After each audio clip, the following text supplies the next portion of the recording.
जय हिंद, जय भारत, वंदे मातरम। मैं रविंद्र फौजी।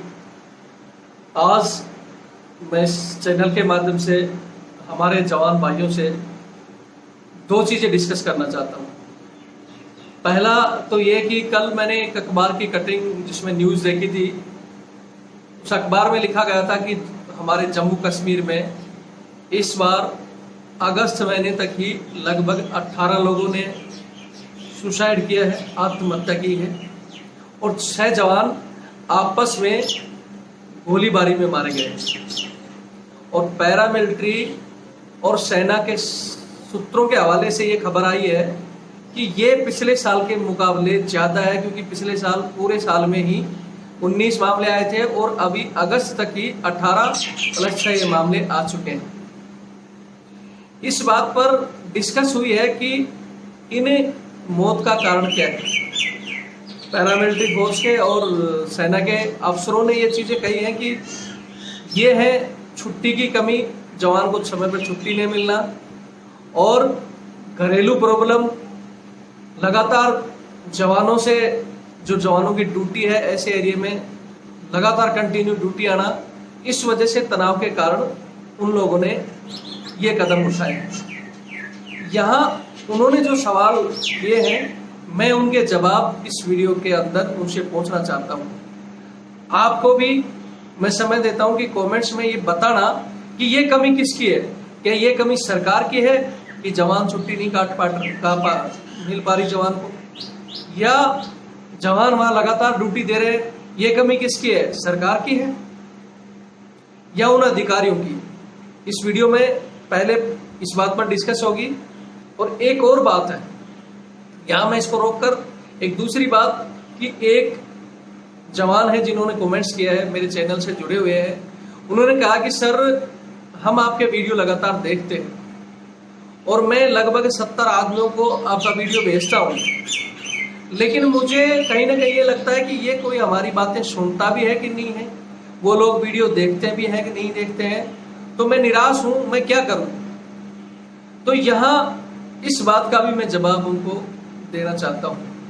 सबसे पहले तो मैं मेरा बता दूँ कि मुझे ये काम करते हुए लगभग 4 साल के लगभग हो चुकी, और 4 साल से जब मैंने ये वीडियो बनाना और ये आवाज़ उठाना जब शुरू किया था, तो शुरू में मुझे चिल्ला कर लोगों को कहना पड़ता था कि यार चैनल से जुड़ जाओ, मेरी कोई बात सुन लो, हमें जो पॉइंट उठा रहे हैं सही है या नहीं है।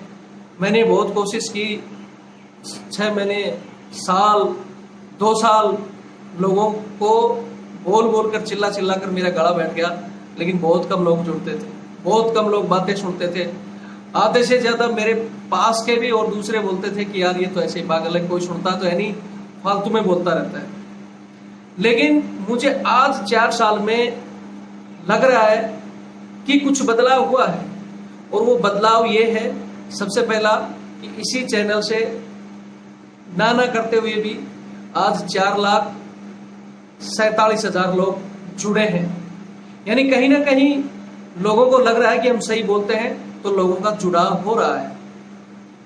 दूसरी बात, हमारे वीडियो की हलचल यूनिट तक है, आर्मी हेडक्वार्टर तक है, पैरामिलिट्री फोर्स में सब जगह है, और उसका कहीं ना कहीं हमारे पास मैसेज ये आता है कि बहुत सी यूनिटों में, दरबार में अगर ये बोला गया है कि रविंद्र फौजी की वीडियो मत देखो, रविंद्र फौजी ऐसी उल्टी बातें करता है, यानी ये नेगेटिव हो या पॉजिटिव हो, बात वहां तक पहुंच रही है। यानी अब मुझे यकीन होने लगा कि ये चीज होती है। तो यहाँ मैं उन महाशय का, जो मेरे हितैषी भी हैं, चैनल से जुड़े भी हैं, लेकिन वो मायूस हो रहे हैं, उनसे कहना चाहता हूँ कि यहाँ एक छोटी सी कहानी मैं आपके लिए बताऊंगा कि लगातार प्रयास, ये जो अंग्रेजों का सिस्टम है, हमारे देश में जब अंग्रेजों ने लगभग कितने साल राज किया, आपने देखोगा लोगों ने, कितने क्रांतिकारियों ने, 1857 में क्रांति शुरू हुई थी और 1947 में हमें आज़ादी मिली थी। उस समय सब लोगों ने प्रयास किया था, बहुत से लोगों ने बलिदान दिया, कुछ लोग मैसेंजर बने, आपस में मैसेज एक दूसरे को थ्रू करते थे, कुछ लोगों ने आर्थिक सहायता की, और एक धीरे धीरे हमें आज़ादी मिली। लेकिन हमारा देश आज़ाद हो गया, लेकिन वो उनके काले कानून आज भी चल रहे हैं। और उनका फायदा ये हमारे अधिकारी और नेता ले रहे हैं।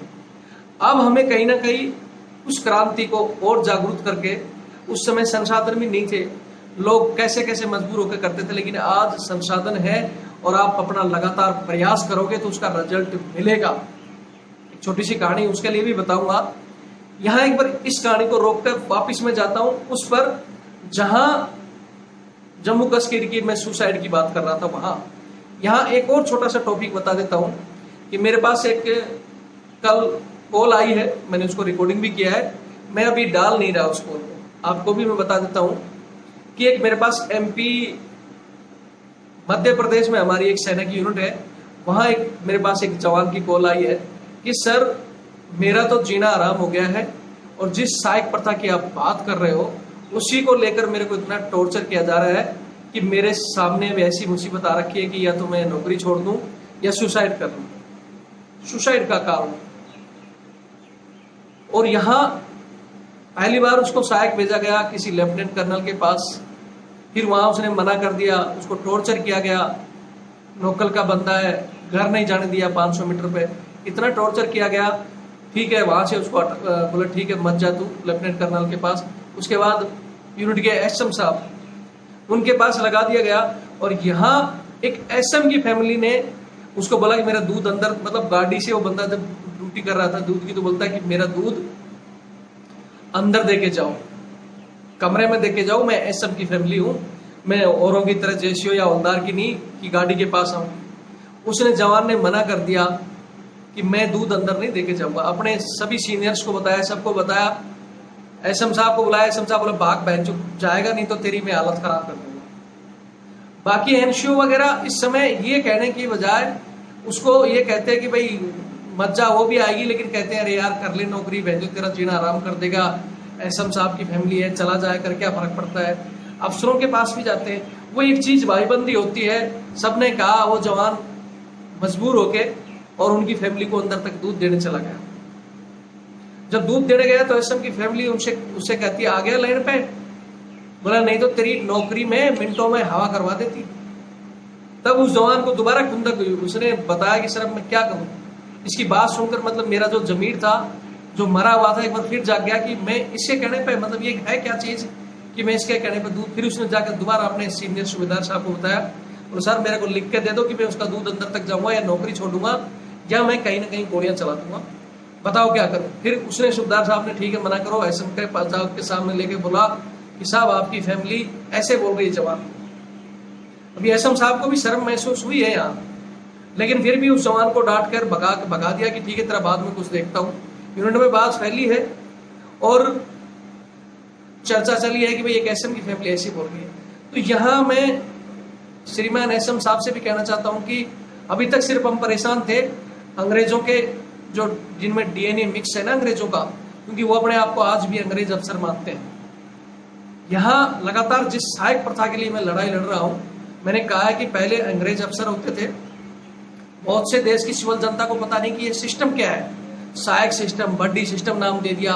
लोगों को जब न्यूज आती है या डिबेट होते हैं तो उसमें सिर्फ इतना बताया जाता है कि ये हथियार कैरी करने के लिए है, अफसर का बॉडीगार्ड है। मैंने बहुत बार बताया बॉडीगार्ड अलग चीज है, हथियार कैरी करने वाला बंदा अलग चीज है। ये एज ए सिविल सर्वेंट की तरह यूज होता है सहायक सिस्टम में या बड्डी सिस्टम में। और ये प्रथा जब पहले अंग्रेज अफसर होते थे वो भारतीय जवानों को गुलाम समझते थे और वो उनसे ये काम करवाते थे। और आज भी ये अपने आप को अंग्रेज अफसर मानते हैं और जवानों को वही भारतीय जवान मानकर उनसे गुलामों की तरह सर्वेंट का काम करवा रहे हैं। लेकिन कोई ना तो सरकार सुन रही, क्योंकि सरकार को यही कानों में भर देते हैं कि नहीं साहब ठीक है चेंज हो गया, ऐसा कुछ नहीं है। वो बहुत से लोग कहते हैं कि मोदी जी को पता नहीं, कि अमित शाह को पता नहीं, या राजनाथ जी को पता नहीं। अरे उनको पता है या नहीं है, जब बोलते हैं कि बच्चा रोता है तो माँ दूध पिलाती है, तो उनको हो सकता है पता होगा या नहीं होगा। लेकिन ये अपने कुछ अफसर जो डायरेक्ट उनसे मिलते हैं, वो जो बात कहते हैं, विपिन रावत साहब जैसे बैठे हैं, सरकार उनकी सुनेगी। अगर बात में जवानों की डेलीगेशन की आती है तो जो इनके चमचे हैं फोर्ट पुलिस वाले, जो RP सेक्शन बस नौकरी सिर्फ चुगली की कर रहे हैं, उन 4 लोगों को ले जाकर सरकार से दिखा देते हैं, बोले साहब जवान बहुत खुश हैं। तो ये कहीं ना कहीं आप लोगों को और हम लोगों को बाहर आना पड़ेगा जो बैठे हैं। यहाँ मैं ये भी बताऊंगा कि कुछ लोग बोलते हैं कि साहब आपसे हम जुड़े कैसे, चैनल से कैसे जुड़े हैं। पढ़े लिखे जवान हैं जिनको तो पता है भाई 4,47,000 लोग जुड़े हैं। इस बात को मैं जो हमारे सहायक प्रथा की थी, मैं इसको भी यहाँ रोकता हूँ, क्योंकि इसके लिए मैं इसकी जो ऑडियो है मैंने डाली नहीं, क्योंकि जवान पर कुछ दिक्कत आ जाएगी। और इसके लिए मैं अलग से एक वीडियो भी बनाऊंगा, वो मैं पूरी कहानी हो सकता है आज शाम को या कल इसी चैनल में डालूंगा।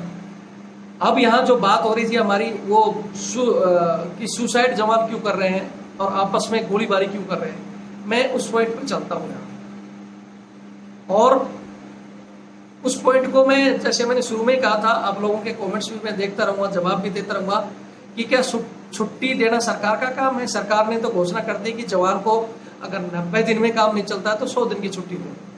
आज सभी डिपार्टमेंट के लिए 100 दिन की छुट्टी लागू है। बड़े बड़े ऊपर आज जैसे अभी लॉकडाउन, एक पॉइंट हो रहा है कि सीआरपीएफ के एक अधिकारी ने कहा है कि इस बार जो कोरोना की वजह से भी आत्महत्याएं हो रही है।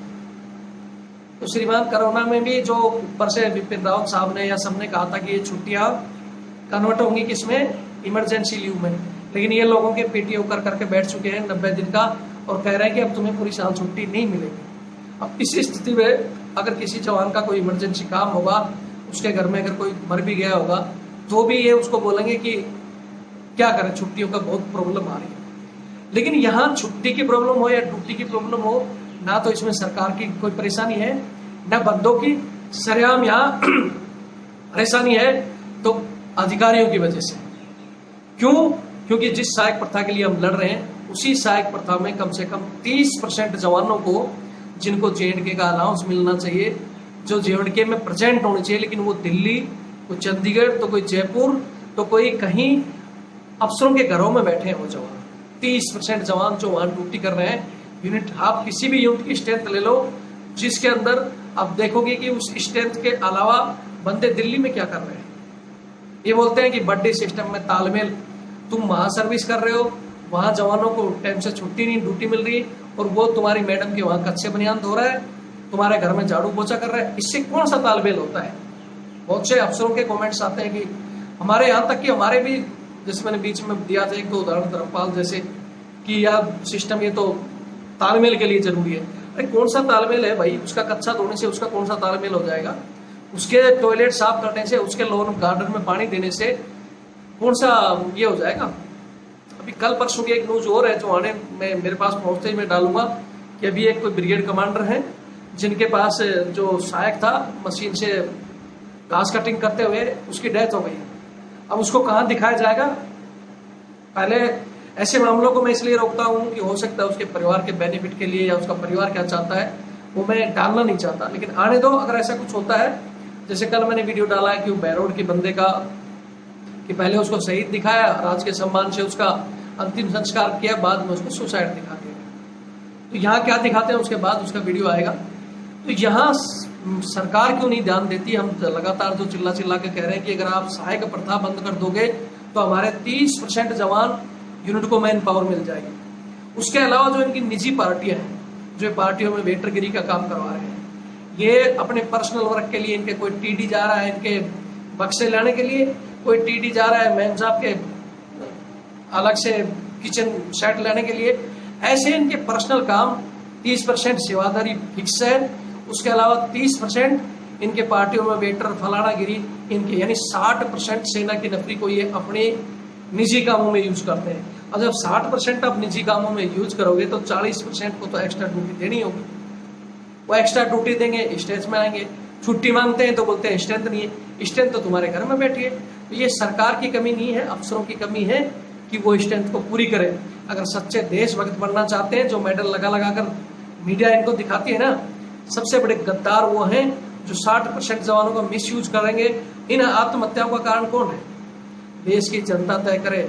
सरकार, मैं कहता हूं कि हर साल रिटायरमेंट होने वाले जो हमारे हर सेंटरों से जवान हैं, उनका डेलीगेशन आप उनकी क्यों नहीं कॉन्फ्रेंस कराओ? तो मीडिया कॉन्फ्रेंस कराओ और बताओ कि तुम्हारा अनुभव क्या रहा है, सेना में क्या कमियां हैं, क्या सुधार हैं, हो सकते हैं। क्यों नहीं करवाते? क्यों वहां सिर्फ वही जवान होंगे, विपिन रावत जैसे अपने साहब होंगे, जीडी बख्शी जैसे बैठ जाएंगे, बड़े बड़े लेक्चर देंगे, फलाना जब कोई बात आती है तो दिखा देंगे चाइना से युद्ध चल रहा है, पाकिस्तान से चल रहा है, मतलब डिबेट को कहीं और ही घुमा देते हैं। एक डिबेट में मैं देख रहे थे हमारे एक सीआरपीएफ के रणवीर सिंह जी, जिन्होंने बताया इन चीजों को कि हम दुखी हैं हमारे अफसरों से, लेकिन बात को घुमा दिया गया, बात को घुमा के और ही कहीं ले जाया गया। तो न्यूज चैनल डिबेट करवाता है तो किसी दिन हमारे सामने कोई भी अफसर लेके आ जाओ, और मैं सिर्फ कुछ नहीं उनसे यही पूछूंगा कि आप हमें बाकी कुछ नहीं चाहिए, आप ये बता दो कि 60% मैन पावर आप यूज कर रहे हो कि नहीं कर रहे हो। हमारी सेना कमजोर हो चुकी है। जो कहते हैं ना कि हम बहादुर चाइना से लड़ेंगे, पाकिस्तान से लड़ेंगे, जिस दिन लड़ाई होगी तो पता चलेगा।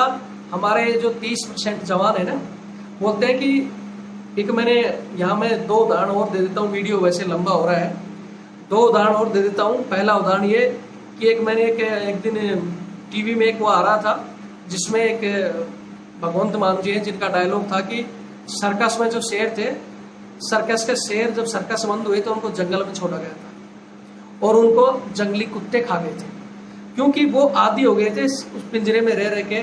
मांस उनको पिंजरे में मिले, वो अपना शिकार करना भूल चुके थे, और कुत्ते जो भूखे मरते शेर का शिकार कर गए। तो वही हाल है जो 30% हमारे जवान बूट पॉलिश कर करके मैम साहब के कच्चे बनियान धो के, और सिर्फ उसी ड्यूटी में 1 घंटे सुबह जाते हैं, 1 घंटे शाम को, और उसके बाद चद्दर ताड़ कर सो रहे हैं। वो जवान लड़ाई में कभी भी काम नहीं आएंगे, वो खुद भी मरेंगे जिस दिन ड्यूटी होगी। ऐसे आज से हमारे साथ 2002 के अंदर जब वो पराक्रम चल रहा था, जब हमारी और पाकिस्तान की तनातनी थी, उस समय हमारे एक जवान ने मेरे सामने ये हादसा हुआ था, जिसकी वो कई सालों से रिटायर्ड वहां बैठा था। जब ये हलचल हुई तो जब बुला लिए जाते हैं ना, इसी हलचल में सब आए थे, सारा ड्यूटी दे रहा था और खुद भी मरता और कईयों को मरवा देता। मैं अपनी यूनिट का वो मामला जब कहीं समय आएगा तो डिस्कस करके वो भी सुनाऊंगा। तो इसमें सेना कमजोर हो रही है, क्यों नहीं डाल देता पूरा हमारा देश? आप जिनको बहादुरी के नाम पर जिन लोगों को सलूट मारते हो, वो करते हो, वो 30% तो सिर्फ बूट पॉलिश में कर रहे हैं एज ए सर्वेंट। आप जब मैंने आर्थिक स्थिति के बताया कि एक जवान 50-60 हज़ार जो सैलरी ले रहा है, उसी के अंदर 6 सिविलियन रख सकते हो, 5 सिविलियन रख सकते हो, और हमारे 4 जवान इससे स्पेयर हो जाएंगे। लेकिन कोई ध्यान नहीं देता है जी। मत ध्यान दो, जिस दिन विडंबना होगी खुद जगोगे। दूसरा, यहाँ मैं एक पॉइंट था मेरे को, फिर वही बात में, हाँ, वो एक कहानी में बता देता था जो हमारे एक जवान ने कहा था कि सर हमारी कोई छोड़ता है कि नहीं है। तो मैं वहां एक कहानी बता रहा था कि एक कोई क्या बोलते हैं, एक बंदा था जिसको कुछ बंदे डाकू पकड़कर एक कमरे में बंद कर देते हैं, और उस कमरे के अंदर उसको बंद करके और चाबी उसका खाना खुना उसमें डालकर उसको बोल देते हैं कि उसके घर वालों को कि भाई तू इसको फिरौती मांगो और इसको यहाँ पटे रहने दो, इसको कोई मत खोलना, इसके फिरौती मिलेगी तो इसको छोड़ देंगे, नहीं तो मरने दो इसको। डाकू वहां से चले जाते हैं और वो बंदा वहां बैठे बैठे सोचता है कि मैं क्या करूं, मैं तो कमरे में बंद हूं, कुछ नहीं कर सकता। कमरे में एक उसको कहीं से छोटी सी हथौड़ी मिल जाती है, जिससे वो सोचता है कि मैं दीवार तोड़ के निकल जाता हूँ।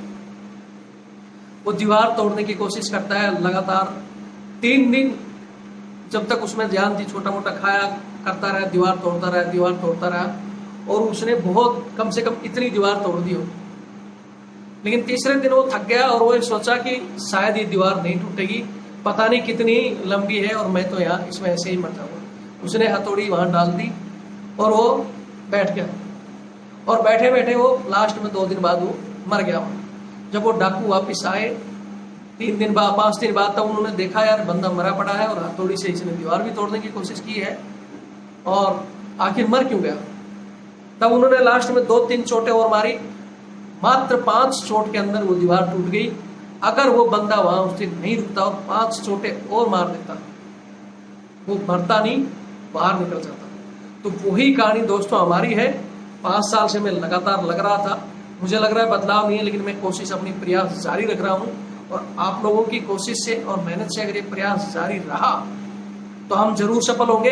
हो सकता है कि वो जो हमारी 3 दिन की मेहनत, उसकी वो लास्ट 5 चोटें और मार देता, या लास्ट 1 चोट भी मार देता, तो उसको दीवार में छेद नजर आता और वो हिम्मत करके उससे निकल जाता। तो वही हाल हमारा है कि हम इस समय अंतिम छोर पर हैं, और हमारी वो 5 चोटें और बाकी हैं। हर प्रयास को असफल मत मानो, पता नहीं हमारा कौन सा प्रयास सफल हो जाए।